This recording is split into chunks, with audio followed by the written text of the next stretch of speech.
본문의 말씀을 가지고 상식을 넘어 기적으로라고 하는 제목으로 말씀을 나누려고 합니다. 본문의 이야기는 예루살렘에 있는 베데스다라고 하는 곳에서 일어난 일입니다. 그곳에 많은 또 이렇게 누각이 있는데 5개가 있다 성경은 기록을 하고 있어요. 거기서 많은 병자들이 고침을 받기 위해서 이렇게 앉아 있습니다. 어떤 사람 누워 있기도 하겠죠. 그 이유는 뭐냐면 어쩌다 한 번씩 천사가 내려와서 그 연못에 물을 동하게 한, 끓는지 어떤 건 모르지만 그렇게 물이 막 움직일 때 누구든지 먼저 들어가는 사람은 치료를 받는다고 하는, 사실 성경학자에 의하면 그런 일은 없었다고 하는 거죠. 그냥 하나의 전설이고 소문이었어요. 그럼에도 불구하고 지푸라기라도 잡고 싶은 마음에 그걸 가지고 그냥 기다리고 있는 병자들이 거기에 많이 있었다고 하는 것입니다. 그 중에 한 사람, 오늘 38년 된 병자 이야기입니다. 38년이라고 하는 시간 동안 이제 그곳에 놓여 있다고 한다면 시간이 흐를수록 점점 가능성은 없어지는 겁니다. 몸은 약해지고 이제 그래도 겨우 움직였던 사람이 이제 움직이지도 못하는 그런 상황까지 갈 수도 있는 그러한 끔찍한 상황들에 놓여 있는 거죠. 근데 아무 일도 일어나지 않습니다. 그때 예수님께서 그에게 오셔서 내가 낫고자 하느냐고 물으시고 내 자리를 들고 걸어가라고 하는 말씀에 순종했을 때 이 38년 된 병자는 나음을 입게 되고 기적을 보는 그 상황을 오늘 우리에게 소개하고 있습니다. 베데스다라고 하는 이 단어의 뜻은요, 자비의 집, 그리고 은혜의 못이다라고 하는 곳입니다. 은혜의 곳이다.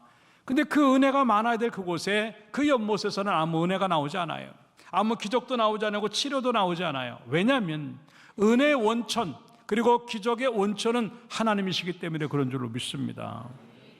하나님으로 인해서 그 일들이 이루어지는데 그것들을 지금 경험하지 못하니까 그냥 막연한 기다림 가지고 거기에 앉아있게 되는 것이죠. 근데 한 사람, 그 사람 38년 된 그 병자는 예수 그리스도를 만남으로 말미암아 은혜의 원천자이시고 기적을 베푸시는 그 하나님 때문에 그는 치료를 받고 기적을 경험한다고 하는 것을 오늘 우리에게 가르쳐주고 있어요. 이게 무엇일까라고 하는 거죠. 믿음은 항상 그 상식을 깬다고 하는 것입니다. 이 정도 되면 안 되는 상황인데 그 상식을 다 깨어내서 될 수 있다고 하는 것들을 보여주는 그러한 또 하나의 이야기가 오늘 본문의 이야기인데, 이게 바로 하나님의 역사가 항상 그런 것이, 다시 말하면 하나님의 역사는 언제나 기적이었고 하나님의 역사는 언제나 특별한 것이었다고 하는 것을 우리에게 보여주는 것인데, 우리에게는 어떤가 하는 거죠. 너무나 오랜 세월 동안 똑같은 일들이 반복되어지고 있고 실패의 연속들이 주어졌을 때 우리도 똑같이 막연한 기대감으로 그렇게 놓여져 있지는 않는가라고 하는 겁니다. 그냥 상식의 틀 안에 갇혀져 가지고 그냥 연못 하나만 바라보고 살아가는 우리의 모습은 아닐까라고 하는 것이죠. 아니에요. 그 이제 갇혀져 있는 상식의 틀을 깨고 나와서 이제는 하나님을 바라보면서 하나님의 그 역사로 말미암아 내 삶에 은혜가 일어나고, 그리고 그 은혜 때문에 내 삶은 기적이 된다고 하는 것들을 생각하면서 오늘도 그 기적을 기대하는 예배가 됨으로 말미암아 또 하나의 역사가 우리 가운데 주어지기를 주님의 이름으로 축원합니다. 어떻게 해야 되겠는가 하는 것들을 몇 가지로 생각해 보면서 은혜를 나누고자 합니다. 첫째 따라잡다. 긍정적인 생각을 하라. 예. 여기서 긍정적인 생각이라고 하는 건 세상의 이야기가 다릅니다. 세상의 이야기들은 될 것 같아 라고 하는 생각, 잘하면 뭐 이룰 수도 있겠지, 될 거야 라고 하는 그런 생각으로 하겠지만도, 여기서의 긍정은 뭐냐면 인간의 조건이 좀 부족하다 할지라도, 상황이 어렵다 할지라도 하나님 때문에 된다고 하는 그런 모습들이 바로 긍정의 모습이라고 하는 겁니다. 다시 말하면 하나님은 언제든지 긍정이시고 믿음은 언제든지 긍정을 만들어낸다고 하는 것들을 보여주는 그러한 이야기지요. 물론 현실을 무시할 수는 없어요. 지금 어려운데요, 지금 상황이 나쁜데 그걸 무시할 수는 없습니다. 계산 무시할 수 없어요. 1 더하기 1은 2가 되는 게 이게 상식이니까, 10 더하기 10은 20이라고 하는 게 이게 상식이니까 그것을 무시할 수 없어요. 근데 문제는 뭐냐면 그렇게 10 더하기 10은 20이라고 하는 것만 가지고 살면 상식이에요. 그 때문에 항상 우리는 20만 가지고 살 수밖에 없는 겁니다. 현실이라고 하는 거 항상 어렵고 힘들다고 하는 거 거기에 갇혀버리면 우리는 그냥 상식을 벗어날 수가 없고 항상 어렵다는 얘기를 할 수밖에 없다고 하는 것입니다. 이것을 상식 안에서 끄집어내어줘서 열 더하기 열이 100이 되고 1000이 될 수 있는 것들, 그 현실을 뛰어넘어서 뭔가 다른 것들을 만들어낼 수 있다고 하는 것, 이게 기적인데 그것을 기대하며 그것들을 생각해내는 것이 긍정의 믿음이라고 하는 것을 우리에게 보여준다라고 하는 것이지요. 7절의 말씀에 보니까 이 병자가 그런 얘기를 합니다. 나를 못에 넣어주는 사람이 없어라고 하는, 현실이에요. 그럼 또 뭐라고 얘기를 하냐면 내가 가는 동안에 다른 사람이 먼저 내려간다. 이게 상식이에요. 당연히 이 움직이지 못하는 나보다는 움직이는 사람이 먼저 가는 거, 이게 상식이지요. 그러니까 이런 상식에 갇혀 있다고 하는 것이 그냥 상식에 갇혀 있는 것이 아니라 부정적인 생각에 갇혀 있는 거예요. 나는 안 돼. 38년 됐는데 되겠어? 갈수록 나빠지는데 뭐 되겠어? 아유, 누군가 도와줄 사람들이 있으면 좋은데 누가 날 돕겠어? 누군가 날 넣어주면 좋겠는데 누가 날 넣어주겠어? 그러나 이러한 생각들이 어쩌면 처음에는 조금 기대감이 있었을 거예요. 그러나 시간이 흐르니까 그 기대감마저 사라지고 패배감 속에서 항상 자기는 무슨 생각하냐면 나는 진다라고 하는 생각이에요. 나는 그 사람보다 앞설 수 없고 그 사람을 이길 수 없고 그 사람보다 잘할 수 없다고 하는 그런 생각, 그것뿐 아니라 앞으로도 나는 자신이 없다라고 하는 거예요. 물론 나름대로의 기대감을 갖지만 그 기대감은 그냥 막연한 기대감이에요. 그러니까 이러한 생각들에 놓여 있으니까 그냥 불가능, 절망, 이것밖에는 그를 생각할 수밖에 없는 그런 모습들이 너무 많이 존재하고 있다고 하는 겁니다. 얼마든지 우리 안에서는요, 능력이 나갈 수 있고 힘이 나갈 수 있는데 너무 오랫동안 인간적인 것으로 인해서 실패를 반복하다 보니까 결국은 우리에게는 남는 게 절망감밖에 없고 안 된다고 하는 부정적인 생각만 남게 된다고 하는 겁니다. 다시 말해서 할 수 없다고 하는 생각이 할 수 있는 능력을 멈추게 하는, 따라합시다. 할 수 없다는 생각이 할 수 있는 능력을 멈추게 한다. 그거예요. 이것이 자주 얘기하는 이제 12명의 정통간 이야기죠. 민수기 23장에 보면은요, 이제 12명이 갔다가 10명의 이야기가 그렇게 얘기를 합니다. 이제 31절에 보니까 우리는 그 백성을 치지 못합니다. 처음부터 아주 단언의 결론을 내려, 우리는 못합니다라고 하는 거예요. 왜? 이미 그네들은요, 마음에 부정적인 생각이 꽉 차 있기 때문에 그래요. 그동안 가나안 땅을 기대하면서 왔는데 소문을 듣습니다. 그 땅엔 거인들이 많아. 그리고 막상 가보니까 진짜 거인들만 있어요. 이거 우리 못하지. 그냥 그때 그 마음이 확 들어오는 거예요. 난 안 돼라고 하는. 그러니까 결론을 내리면서 뭐라고 얘기냐면 그들은 우리보다 강합니다. 그러면서 32절에 가서 보니까 악평했다. 뭔가 자기의 의견들을 내기 위해서 다 나쁘게 얘기하는 거예요. 자기의 의견이 맞다라고 하는 걸 위해서 제일 나쁜 단어, 제일 나쁜 상황, 제일 나쁜 걸 자꾸 끄집어내서 이것 때문에 안 돼 결론을 내고 얘기해요. 된다고 하는 결론을 가지고 얘기를 하면요, 되는 얘기를 하는 거고요, 안 되는 결론을 내리고 얘기하면 안 된다는 얘기를 할 수밖에 없게끔 돼 있는 겁니다. 그러니까 이게 지금 안 된다고 하는 생각을 하면서 각가지 얘기들을 다 집어넣어요. 그러면 어디까지 얘기냐면 33절 후반에 보니까 우리는 스스로 보기에도 메뚜기 같다. 이게 완전히 자기를 초라한 자상을 만드는 거예요. 나는 메뚜기밖에 안 돼. 얼마나 크냐, 나는 메뚜기야. 맞는 이야기지만 꼭 그렇게 얘기해야 되겠는가 하는 거죠. 그런데 똑같은 걸 보고 왔는데 이제 여호수아 갈렙은 민수기 14장에 넘어가서 그런 얘기를 합니다. 야, 우리가 보니까 7절에 심히 아름다운 땅이야. 똑같이 봤는데 어떤 사람은 거인 얘기만 하고 어떤 사람은 좋은 얘기를 해. 근데 그 이유가 뭐냐면 여호와께서 우리를 기뻐하시면요, 긍정과 부정의 딱 그 큰 차이는 뭐냐면 부정적으로 얘기하는 사람은 하나님 얘기를 한 번도 안 해요. 근데 긍정적인 얘기를 하는 사람은 계속 하나님 얘기를 해.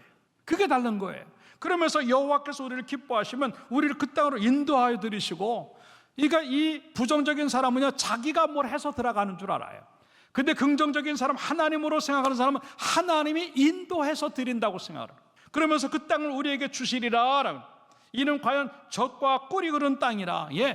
똑같은 얘기를 해도 계속 좋은 얘기만 계속하는 거예요. 그러면서 9절에 다만 여호와를 거역하지 말자. 너희들 뭐 별 얘기를 다 해도 좋은데 하나님에 대해서는 그렇게 얘기하지 마. 이게 무서운 거예요.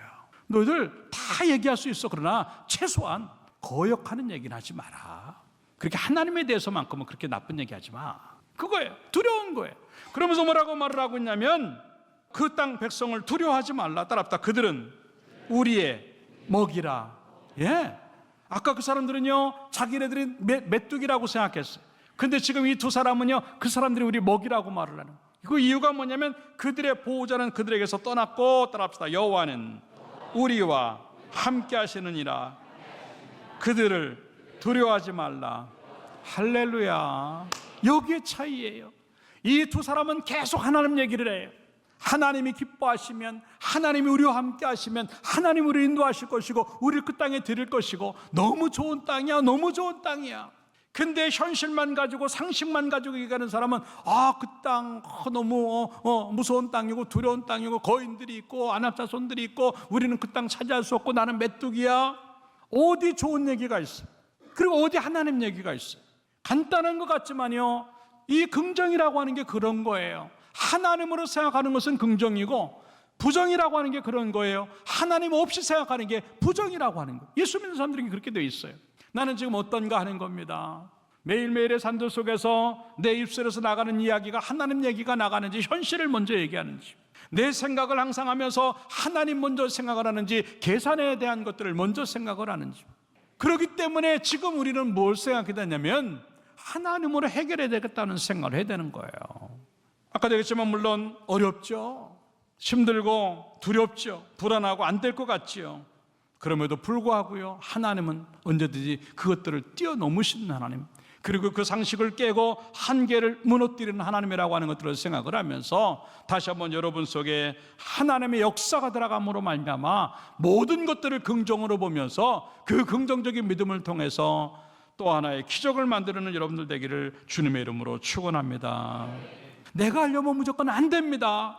현실이 있고 계산이 있고 상황이 있는데요, 그러나 하나님이 들어가시면 될 줄로 믿습니다. 그래서 빌립보서 4장 13절에 그 얘기를 하는 거예요. 내게 능력 주시는 자 안에서 내가 모든 것을 할 수 있느냐라고 합니다. 그겁니다.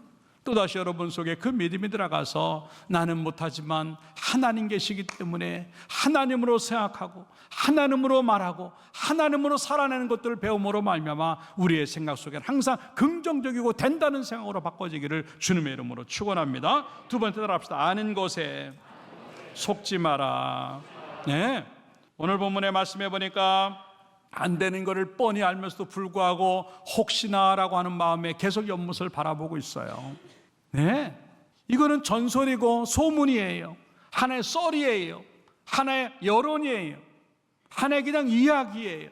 그럼에도 불구하고 이 마지막 지푸라기 잡는 심정으로 혹시나라고 하는 마음에 계속 연못을 바라보고 있고, 언제 저 연못이 동하겠다고 하는 생각으로 머물러 있으니까 아무 일도 일어나지 아니하고 갈수록 더 나쁜 그 상황들이 놓여지는 것을 우리는 지금 보고 있다고 하는 겁니다. 그렇기 때문에 우리의 눈이 지금 어디로 향하는가 하는 거예요. 결단코 연못이 고치지 못하는데도 불구하고 너무나 많이 우리는 그곳으로 눈이 향해 있어요. 아닙니다. 치료하는 이는 하나님이신 줄로 믿습니다. 치료하는 이는 하나님이세요. 그렇기 때문에 가짜를 보지 말고 하나님을 봐야 되는데, 혹시나 하는 마음에 세상을 봅니다. 혹시나 하는 마음에 뭐를 자꾸 이제 의지합니다. 그러다 보니까 얻는 것보다는 잃는 게 더 많고 계속 실패의 경험들을 느끼면서 안 된다고 하는 생각에 놓여 있을 때가 참 많다고 하는 것을 우리에게 지금 보는 것이지요. 그래서 시편 146편 3절에 뭐라고 말을 하고 있냐면, 귀인들을 의지하지 말며 도울 힘이 없는 인생도 의지하지 말라라고 하는 겁니다. 내가 누굴 만나면 그 사람 이번에 도와주면, 그 사람 그 업체가 날 도와주면, 그 뭐 상황이 이렇게 되면 의지하지 말라고 하는 겁니다. 왜? 그 다음 절에 뭐라고 말해요? 그의 호흡이 끊어지면 흙으로 돌아간다. 그들도 다 죽는다고. 그들도 망하는데, 그들도 안 될 때가 있는데 왜 그걸 의지하자 하는 거죠. 그래서 그날에 그의 생각이 소멸된다고 하는, 내 생각이 잘못됐다는 걸 그때 느낀다라고 하는 겁니다. 그래서 뭐라고 말하냐면 5절에 야곱의 하나님을 자기의 도움으로 삼으며 여호와 자기 하나님에게 자기의 소망을 두는 자는 복이 있도다. 믿습니까? 하나님이 우리 소망이에요. 결단 그들이 우리를 어떻게 하지 못해요. 그런데도 우리의 부족함이라는 게 뭐냐면 혹시나라고 하는 게, 혹시 누가 날 돕지 않을까? 이 사람 얘기 마찬가지예요. 혹시 연못이 날 고치지 않을까? 혹시 누군가 나를 데려다 주지 않을까? 혹시 누군가 나를 갖다가 넣어주지 않을까? 별 생각 다 하고 앉아 있는 거죠. 네, 기대감이에요. 막연한 기대감이에요. 그렇게 막연하게 기대한다고 될 일들이 아닌데도 불구하고 혹시나라고 하는 마음에 자꾸 마음이 글로 쏠리고 그쪽으로 신경을 쓰이는 이유가 과연 뭘까 하는 거죠. 그게 바로 믿음 없음이에요. 그러나 결국은 어떻게 됩니까? 15절에 가서 보니까 이렇게 표현합니다. 나를 고친 분은 예수님이에요. 믿습니까? 이게 결론이에요. 나를 고친 사람은 예수님이에요. 결국 이렇게 말할 건데도 불구하고 왜 우리는 그 말을 할 때까지 연못이 고치는 줄 알고 있고 혹시 누군가가 나를 돕겠다는 생각에 머물러 있을까라고 하는 것을 보여주는 그런 모습이죠. 결국 하나님이 하실 줄로 믿습니다. 사람이 못한다 할지라도, 인간의 어떤 방법이 없다 할지라도 하나님 계시면 될 줄로 믿습니다.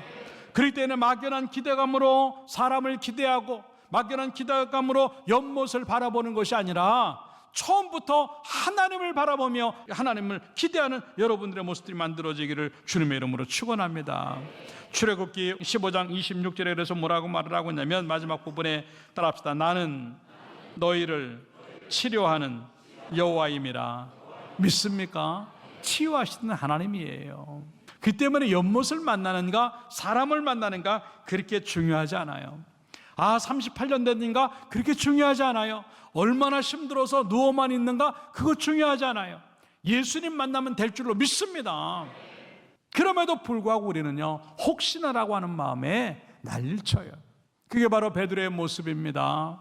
혹시나라고 하는 마음에 밤새껏 고기를 잡으려고 그물을 수십 번 내리죠. 근데 밤새 수고했는데 아무것도 잡은 것이 없다 그랬어요. 그러나 예수님 만나니까 그 고기가 가득하게 잡히게 되는 줄로 믿습니다. 혹시나가 나를 어떻게 하는 것이 아니라 역시나 하나님 때문에 되는 인생이 되기를 주님의 이름으로 축원합니다. 막연한 기대감이 우리를 만들어내지 않아요. 막연한 기다림이 막연하게 지나간 그 세월 때문에, 시간 때문에 어떤 일이 이루어지는 것이 아니라 하나님 때문에 이루어질 줄로 믿습니다. 다음엔 되겠지, 다음엔 되겠지, 내년엔 되겠지, 이렇게 속고 또 속다가 이제까지 온 거예요. 이 사람도 그렇게 내년에는, 다음번엔 혹시나, 이 마음 때문에 38년 동안을 왔는데 아무 일도 일어나지 않아요. 시간이 가고 다음 차례가 온다고 되는 게 아니라 예수님 만나야 될 줄로 믿습니다. 그거예요. 베드로가 조금 더 던지면, 1시간만 더 해보면, 조금 더 가면 이거 되겠지라고 계속 그물질을 해도 안 돼요. 근데 예수님 만나니까 되는 줄로 믿습니다. 우리들에도 마찬가지예요. 그냥 이번엔 되겠지, 다음엔 되겠지, 그런 막연한 기대감 갖고 가지 말아요. 예수님 만나면 된다고 하는 믿음 가지고 여러분 믿음 속에서는요 계속 예수님이 존재하기를 주님의 이름으로 축원합니다. 사업을 해도 이곳에 예수님 계신가, 직장을 가도, 가정 안으로 들어가도 내 자녀들에게도 예수님이 계신가가 확인되는 게, 그게 인생의 지름길이고 가장 확실한 그런 상황이 되는 건데, 하나님 계시면 무조건 된다고 하는 생각, 물론 하나님이 계셔도 안 될 때도 있어요. 그럼에도 불구하고 결국 이루시는 하나님이시기 때문에 그 하나님 만나고 하나님 붙잡고 갈 때 내 문제를 해결될 수 있다고 생각하고 그것에 모든 걸 거는 여러분의 모습들이 만들어지기를 주님의 이름으로 축원합니다. 마지막 세 번째 합시다. 할 수 없는 것을 하라. 오늘 본문의 말씀에 보니까 8절에 예수께서 이르시되 일어나 내 자리를 들고 걸어가라 하시니 그 사람이 곧 나아서 자리를 들고 걸어가니라 라고 기록을 하고 있습니다. 아니, 지금 걷지도 못하고 누워있는 사람이 어떻게 일어나서 걷겠어요? 말도 안 되는 일을 지금 합니다. 그런데 이 사람은 그걸 들고 걸어나가기 시작해요. 이게 바로 순종이라고 하는 것이, 이것이 믿음이에요. 믿음이라고 하는 것은요 할 수 있는 걸 하는 게 아니에요. 할 수 있는 걸 하는 것은 상식이에요.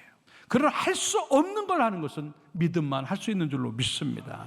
하나님은 지금 그 믿음을 요구하는 거예요. 근데 우리는 지금 전부 다 너무 많은 세월 동안에 할 수 있는 것만 해왔어요. 할 수 있는 것만 하니까 날마다 상식만 가지고 살아가요. 그러니까 우리의 삶들 속에서 기적이라고 하는 게 별로 안 나오고 그냥 고만고만 조금 나아지고 조금 나아지고, 그런 상식에 머물 때가 얼마나 많은지 몰라요. 여러분, 이제 믿음으로 그 상식을 깨기를 주님의 이름으로 축원합니다. 할 수 없는 걸 할 수 있는 여러분의 믿음이 만들어지기를 주님의 이름으로 축원합니다. 믿음이라고 하는 건 항상 그래요.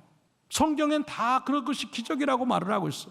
우리의 잘못된 믿음이 뭐냐면 만들어진 다음에 뭘 하려고 그래. 만들어진 다음에 돈 좀 번 다음에 예수 잘 믿고, 사업 좀 안정된 다음에 예수 잘 믿고, 애 좀 키워본 다음에 교회 일 좀 하고, 좀 내 몸 추스린 다음에 주의 일 좀 잘하고. 그건 상식이에요. 그걸 뛰어넘는 게 뭐가 있어요? 예를 들어서 홍해가 갈라졌다. 홍해가 갈라진 다음에 이스라엘 백성들이 가는 게 아니에요. 이스라엘 백성이 들어가니까 홍해가 갈라진 줄로 믿습니다. 순서가 있어요. 믿음이라고 하는 게 그런 겁니다. 다 해놓은 다음에 가는 거는요, 믿음 없어도 홍해가 쫙 갈라졌어요. 그러면 거기 걷는 건 뭐가 어려워요? 근데 홍해인데 그 물을 들어가는 거, 그게 어려운 건데 그걸 하는 순간에 홍해가 갈라질 줄로 믿습니다. 여리고성을 무너질 때도 마찬가지였어요. 그냥 여리고성 딱 무너지면 얼마나 이제 정복하기가 쉬워요. 그런데 그렇게 되지 않았어요. 그냥 뚝 버티고 있는 거예요. 그런데 그 성을 향해서 도니까 결국 그 믿음 때문에, 움직임 때문에 성이 무너지게 된 줄로 믿습니다. 다 그래요. 근데 우리는 그렇게 못하는 거예요. 내가 먼저 뭘 할 수 없는 걸 하려고 하는 생각을 안 하고 할 수 있는 것만 가지고 하자 그러니까 우리의 삶 속에 너무 많은 상식만 존재하고 있어요. 이제는요, 할 수 없는 걸 함으로 말미암아 기적이 존재하는 여러분의 인생 되기를 주님의 이름으로 축원합니다. 안 되는데, 안 될 것 같았는데, 이건 불가능한 것 같았는데 하니까 되네? 그게 역사예요. 그게 기적이고요. 하나님이 들어가시면 모든 것들을 해내는 줄로 믿고, 그러한 믿음 가지고 기적의 주인공이 우리가 되고, 이 엘드림이 됨으로 말미암아 멋진 인생들을 살고 하나님 보여주기를 주님의 이름으로 축원합니다. 핑계대지 마세요. 이유되지 마세요. 이 사람은 누가 날 거기다 넣어주는 사람도 없고, 내가 몸이 약해서 먼저 가지도 못하고, 난 누워만 있어야 되고. 맞는 말이에요. 그러나 예수님이 오셨다고 한다면 핑계대면 안 되잖아요. 예수님이 되시면 난 됩니다라고 하는 얘기를 해야 돼. 이 사람은 예수님을 만났는데도 불구하고 핑계대고 이유되는 거예요. 그러니까 그 자리에서 못 일어나는데, 결국 예수님이 누군 줄 아는 순간 그는 그 자리를 들고 일어나서 걸어나가기 시작했고, 그 걷는 순간에 이미 그가 다 나았다고 하는 것을 우리에게 지금 보여주고 있다고 하는 것입니다. 똑같은 수준의 상식을 버리고 이제 다시 한번 기적을 만들어내는 사람들 되어서 할 수 없는 것까지도 계속 해낼 수 있는 능력의 사람들 되기를 주님의 이름으로 축원합니다. 결론적으로 말씀을 드립니다. 믿음은 상식을 깨는 겁니다. 현실이 있지요, 계산이 있지요, 상황이 있지요.